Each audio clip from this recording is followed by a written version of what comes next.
ഒരു വലിയ പ്രകൃതി ദുരന്തം സംഭവിച്ചു. വലിയ ഒരു വെള്ളക്കെട്ട്, ഒരു ഡാം, അതല്ലെങ്കിൽ 10 ഡാമിൻ്റെ ഭീകരതയുള്ള ഒരു ഡാം തകർന്നിട്ട് അതിൻ്റെ വെള്ളം ഒന്നായിട്ട് ആ സമൂഹത്തിൻ്റെ അല്ലെങ്കിൽ ആ ജനതയുടെ മേലേക്ക് പതിക്കുക.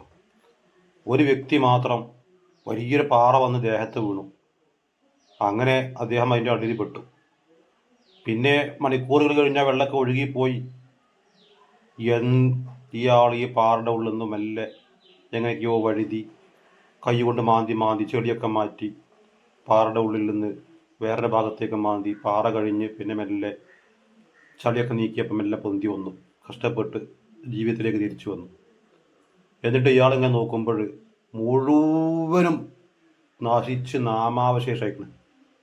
ആ വ്യക്തിയോട് ഞാൻ ചോദിച്ചു, ഓ നിങ്ങൾ രക്ഷപ്പെട്ടില്ലേ? തപ്പ പുള്ളി പറയാ, എന്ത് രക്ഷപ്പെടുന്നു, ഞാനാണ് യഥാർത്ഥത്തിൽ രക്ഷപ്പെടാത്തത്. അവരൊക്കെ രക്ഷപ്പെട്ടു. അവരൊക്കെ മരണമെന്ന് പറയുന്ന ആ വലിയ സത്യം അവർ രുചിച്ചറിഞ്ഞു. ഞാൻ ഇനിയും അതിനു വേണ്ടി കാത്തിരിക്കുകയാണ്. ഇന്നല്ലെങ്കിൽ നാളെ ഏത് നിലക്കാണെങ്കിലും എന്നെയും പിടികൂടും.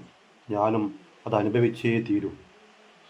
എങ്ങനെ മരിച്ചാലും ഏത് മരിച്ചാലും മരണം എന്ന സംഭവം എല്ലാവരും അഭിമുഖീകരിച്ചേ പറ്റുള്ളൂ. ഇതല്ലേ ഇതിന്ന് മനസ്സിലാകുന്നത്?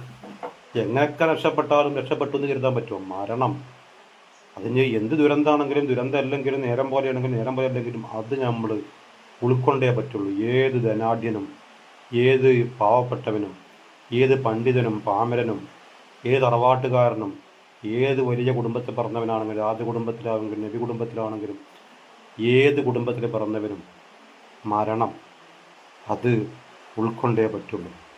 അതിനു മുമ്പ് അവിടെ സമാധാനം, അവിടെ ശാന്തിയും, അവിടെ ഒരു കരുത്തും കിട്ടണമെങ്കിൽ ഉള്ളിൻ്റെ ഉള്ളറകളിൽ സ്നേഹം, ദയ, കരുണ, ഈ ലോകം മുഴുവനും സമാധാനം കൊണ്ട് വളർക്കുന്നൊരു ജീവിതം, ഒരുപാട് കാട്ടിക്കൂട്ടലല്ല. ഒന്നിനെയും എൻ്റെ കാര്യം കൊണ്ട് ഞാനായിട്ട് വേറെ തെറ്റുകുറ്റങ്ങൾ ചെയ്യാത്ത മനുഷ്യൻ ജീവിക്കാൻ കഴിയില്ല.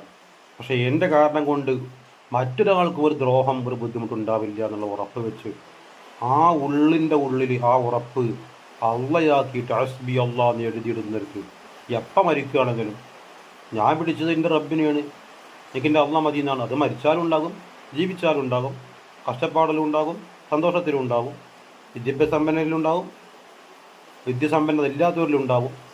ഏത് മേഖലയിലും, ബാത്റൂമിലാണെങ്കിലും രഹസ്യത്തിലും പരസ്യത്തിലും എല്ലാം എൻ്റെ കൂടെയുള്ളത് എൻ്റെ മരണമാണെങ്കിൽ അതിനേക്കാളും എന്നോട് കൂടെയുള്ളത് എൻ്റെ റബ്ബാണ്. ഹസ്ബി അല്ലാഹ്, ഇതങ്ങ് എഴുതി വെച്ചാൽ പിന്നെന്ത് പേടിക്കാനാണ്? തവക്കൽതു അലല്ലാഹ്.